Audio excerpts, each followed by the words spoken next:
Yeah, absolutely. I mean, you're right. I mean, the prices have risen a lot in 2022, and we also see that prices are continuing to rise. So our expectation for 23 is that we'll see further increases, probably high single digits to low double digits. What we do think will change in 23 versus 22 is that consumers, and we've seen some of that end of 22 already, consumers will start to mitigate the inflationary pressure by basically trading down on the destinations, on the star categories, and also cutting short their trips. But overall, we do think that the overall spending will go up. Is there any sense at which you see this as almost the last round in the pub before the bell rings? I mean, that they have these windfall deposits that have come out of the lockdowns, and consumers are just spending them down till they're gone here, and then they're spending on their credit cards, and then they're borrowing money on their mortgages. Are we at a point here, do you think, where they're finally running out of firepower?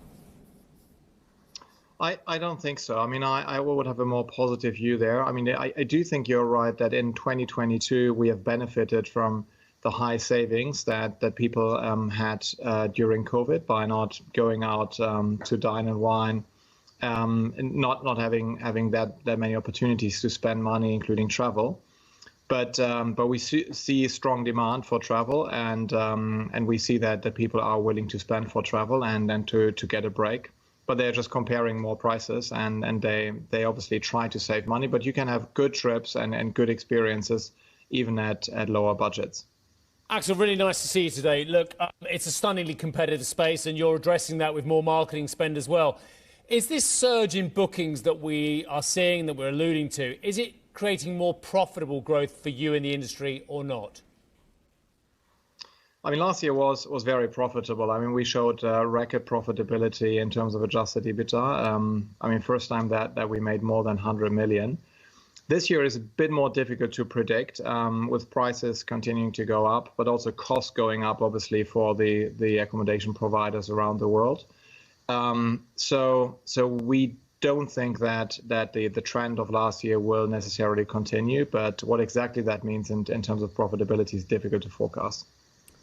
So that's really quite extraordinary, though, Axel. So you're saying that despite everything you've seen and these great trends and your share price having a really big rally on the back of it, it's not more profitable business. That's quite a statement, isn't it? The industry's growing, people are booking more holidays, the price have gone up, but the profits you can't tell me about.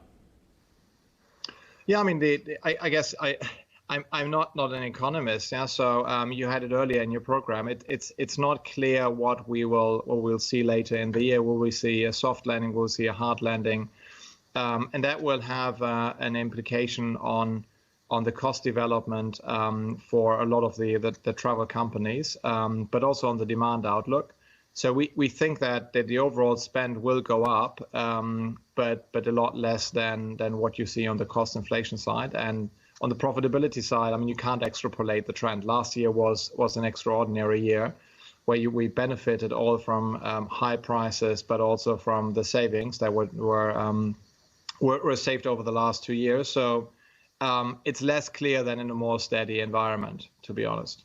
Axel, I want to ask you about Turkey. I can see in your Rest of the World segment that this was a decent revenue earner in the final quarter of the year. We're watching these devastating pictures crossing on many media outlets about this earthquake and finding survivors, but it's clearly a humanitarian crisis now. We've had reports that people are cancelling travel plans to Turkey. What do you expect for the country? How negative will this be? I mean, to be honest, I mean, in situations like these, I mean, travel is the least that I guess we all should worry about. I mean, you need to save as many people as possible, and then focus on rebuilding the cities or the regions that have been destroyed. For travel, obviously, it means that people don't focus on traveling because they are much bigger problems. Yeah, I guess that's all I can say. Yeah, so Turkey and also people that are close to Turkey will focus on rebuilding the country and helping rather than traveling. How Hi, I'm Joanna Bersecci, and thank you for watching. You can check out more of our videos by clicking on the boxes on the screen. And don't forget to subscribe to our channel for more from CNBC International. Thank you for watching.